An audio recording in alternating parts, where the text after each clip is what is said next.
हरे कृष्ण।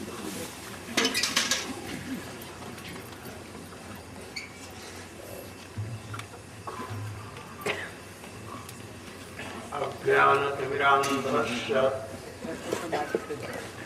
ज्ञानाञ्जनशलाकया चक्षुरुन्मिलितं येन तस्मै श्रीगुरवे नमः। श्रीचैतन्यमनोभीष्टं स्थापितं येन भूतले स्वयं रूपः कदा मह्यं ददाति सपदान्तिकम्। आत्मानस्तीर्णं दन्तैरीदं चाचि पुनः पुनः श्रीमद्रूपदाम्भोजधूलिश्यां मम जन्मनि जन्म। आज श्री रूप गोस्वामी का वीरा तिथि है। श्री रूप गोस्वामी का अवदान विश्व में एक अभिनव है। पूर्व लीला में वे श्री रूप मंजरी थे और उन्होंने राधा जी की दासी होकर के जिस प्रकार से उनकी और जुगल की सेवा की थी, इसलिए मंजरियों में दासियों में सबसे श्रेष्ठ कहे जाते हैं। उन्होंने रूप मंजरी जी के लिए लिखा है, तांबुलार्पण पादमर्दन पयोदाना विशारादि वृंदारण्य महेश्वरी सपतंगस्तोषंती प्रिया प्राण प्रेषकी किलादपि असंकोचिता भूमिका श्री रूप मंजरी मुखा तद्दासिका। मैं श्री रूप मंजरी की बार बार चरणों की धूली में प्रणाम करता हूं।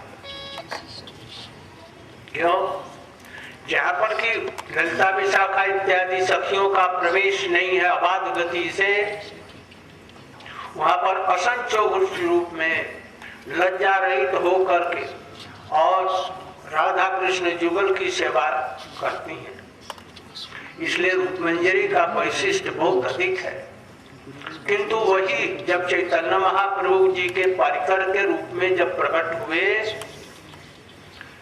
तब उन्होंने जो कुछ दिया वो जगत के लिए परम कल्याणकारी है।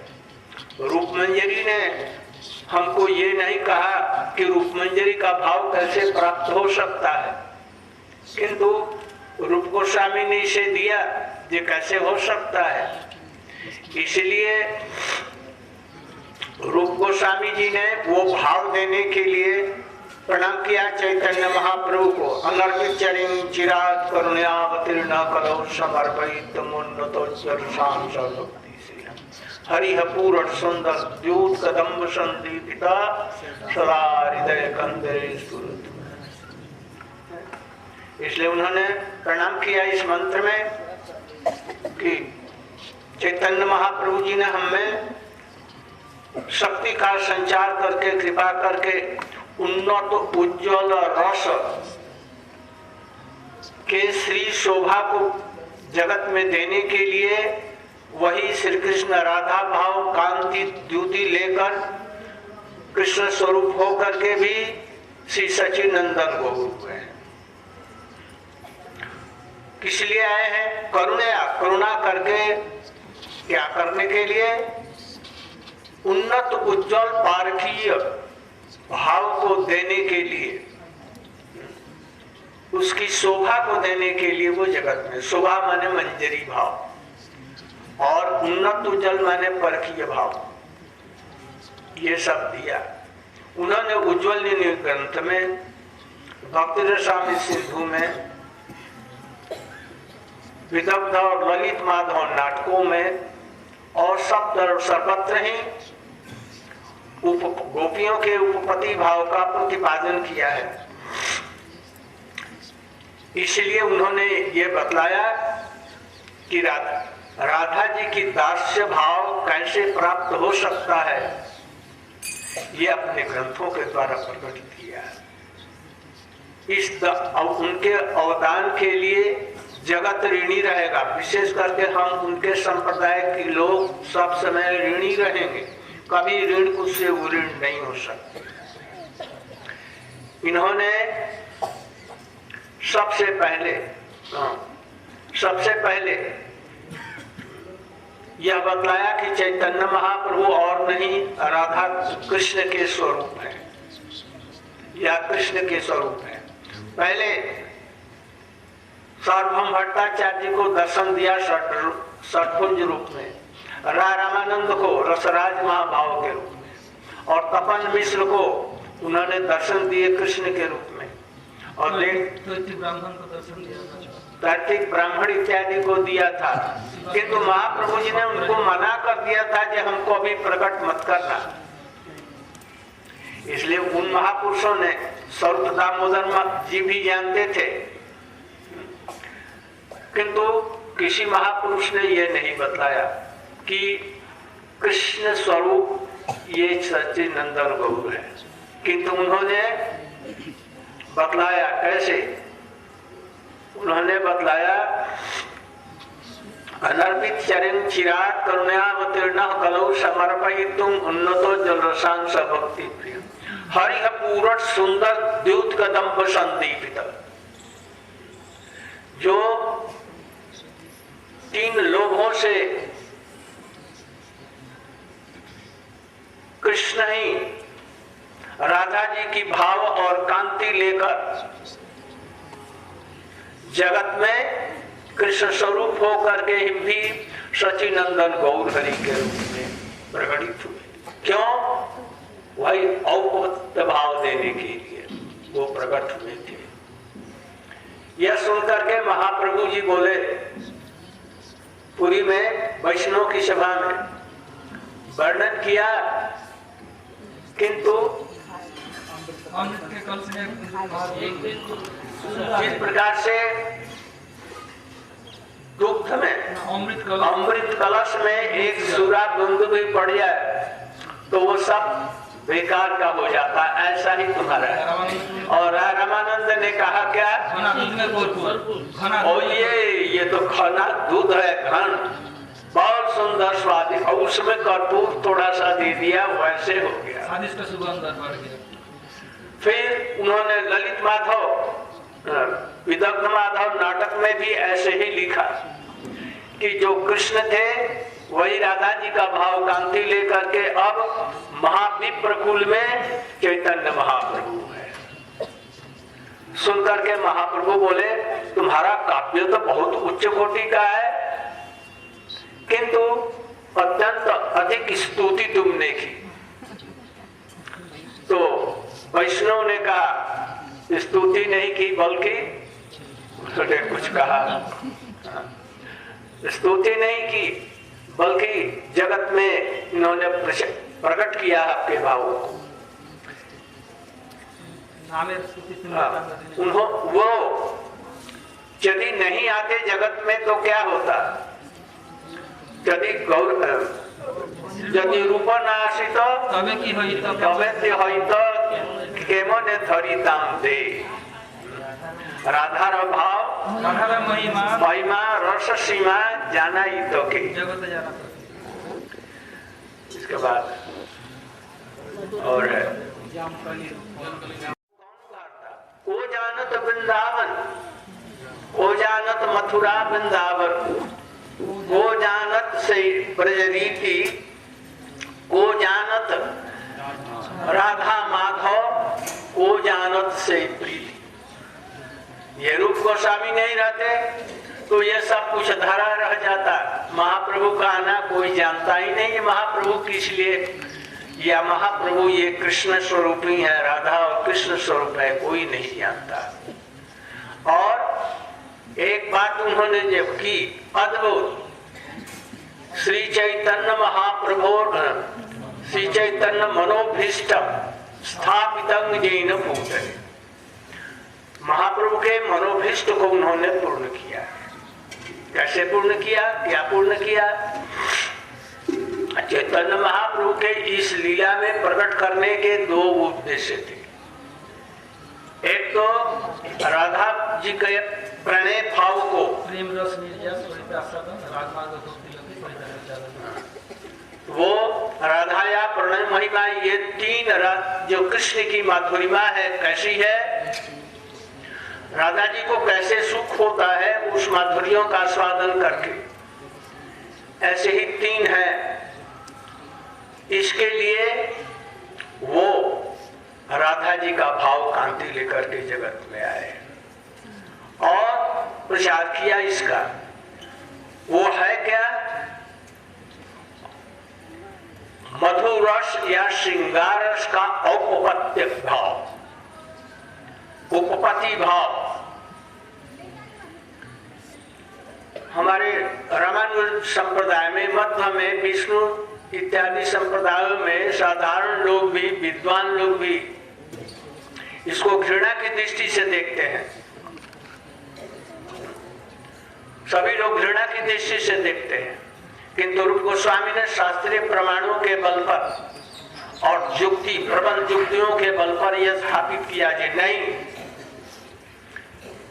यह लौकिक लोगों के लिए, लौकिक जगत में यह अत्यंत घृणास्पद और नरकगामी है। कोई स्त्री अपने पति को छोड़ करके दूसरे पति से उपपति का भाव रखे, यहाँ तो ठीक है, किंतु यहाँ पर परब्रह्म सर्वशक्तिमान अखिल रसामी सिंधु कृष्ण ही नायक है और उनकी स्वरूप शक्ति और उसकी स्वरूप शक्ति की कला, कला माने राधिका जी के आप प्रकाश, जो गोपियां हैं,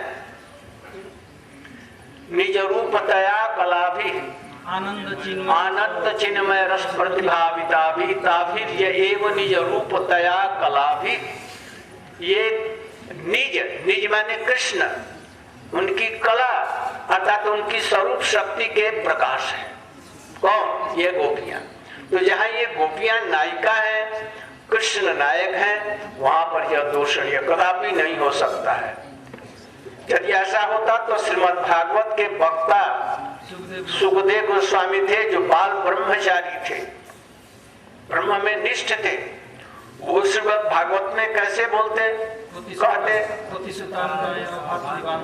पहले तो ये जब रासलीला में सब गोपियां आई तो कैसे आई इसका वर्णन किया। वर्जमाना थे पति भी पुत्र बांधव, वो गोपियां अपने पतियों को परोस रही थी भोजन, उसको छोड़कर कहीं चल पड़ी। दूसरी बात, जिनके पतियों ने रोक लिए कृष्ण के पास नहीं गई, वो ध्यानमग्न होकर के और फिर वहीं पर कृष्ण में सबसे पहले पहुंच गई वहां रासलीला में। कृष्ण ने और भी कहा, गोपियों देखो हमारे पास आ गई, ठीक है, हमारा दर्शन कर लिया, घर में लौट जाओ, पतियों की सेवा करो। पति यदि लंगड़ा, लूढ़ा, कुबड़ा, निर्धन जैसे भी हो, रोगी भी हो, स्त्रियों को अपने पतियों को छोड़ करके दूसरों पतियों के पास में जाने से पाप लगता है, तुम लोग लौट जाओ, ऐसा कृष्ण कहते थे हम। और भी पति सुतान्वय रात्रि बंधवान पति विलंगते अंत अच्युतागता, अपने पतियों को छोड़ करके कृष्ण के समीप में चली गई। आसामहो चरण रेण युषामहम श्याम वृंदावने कुमक गोलबलतौषधीना दुस्तजन सजन आर्यपथम माने क्या? अपने पतियों को छोड़ करके भी कृष्ण के पास में चली गई, किसी की परवाह नहीं की। न पारे हम निर्वद्य संजुजा सुसाध कृत्यांग विभुजाजुषा माँ भजन दुर्जर गृह श्रृंखला। दुर्जर गृह श्रृंखला क्या? अपने पतियों को छोड़ दिया। गुरुजन क्या कहते हैं? वो भी लोक लज्जा सब कुछ छोड़ करके कृष्ण के पास में चली गई। इसलिए मैं तुम्हारा हे गोपियों ऋण नहीं चुकाने। और भी थोड़ा सा हम पीछे कभी वहां पर बोलेंगे, अब संक्षेप में केवल बतला रहा हूं। और उन्होंने किया एक बात, भक्ति की परिभाषा दी, श्रद्धा किसे कहते हैं उसकी परिभाषा दी, रति किसको कहते हैं, समस्त भक्ति के स्तरों को, प्रेम किसे कहते हैं, अनुराग किसको कहते हैं, महाभाव किसको कहते हैं, और अंत में मदनाख्य भाव किसको कहते हैं, सबकी परिभाषा जैसे अन्नाभिलाषिता शून्यम ज्ञान करना। और श्रद्धा के लिए क्या कहा, श्रद्धा तो अन्नो पाय वर्जम भक्ति उन्मुखी चित्त वृत्ति विशेष। साधन किसको कहा, कृति साध्या भवेत् साध्य भावा साधना विधा नित्य सिद्धस्य भावस्य रति या भाव किसको कहा, शुद्ध सत्व विशेष आत्मा प्रेम सुजान साम्य भाव रुचि में चित्तम आश्रिय। प्रेम किसको कहा, ध्वंस सर्वथा ध्वंस कारणे सब प्रकार के ध्वंस होने का प्रेम कारण रहने पर भी यदि वो प्रेम बढ़ जाता है तो ये प्रेम है। और क्या, सम्यक मशरणितो स्वांता ममतातिशयांकिता। जब भाव अपने प्रेम अत्यंत ऊपर की अवस्था में आ जाता है तो चित्त को मसृण कोमल कर देता है और उसमें कृष्ण की ममता अत्यंत अधिक आ जाती है, तब वो प्रेम कहलाता है। भीष्म द्रोण भीष्म अनन्य ममता विष्णु ममता प्रेम संगता। कृष्ण में अनन्य ममता होगी, संसार भूल जाएगा, तब अनन्य ममता होने पर यही प्रेम कहलाता है। भीष्म उद्धव नारद सब महात्माओं ने कहा है और भी उन्होंने बहुत कुछ कहा है कि तो हमको मना कर रहे हैं कृपा करके। इसलिए रूप गोस्वामी की महिमा का था पाना समुद्र की पानी के कणों को गिन लेना आकाश में तारों को गिन लेने के समान है। इसके संबंध में हम लोग मठ में जो सभा होगी उसमें हम उसका विस्तृत रूप में वर्णन करेंगे। आप लोग सभा में सभी योगदान करेंगे। अंग्रेजी में बोलना होगा तो क्या बोलते हैं, विष्णु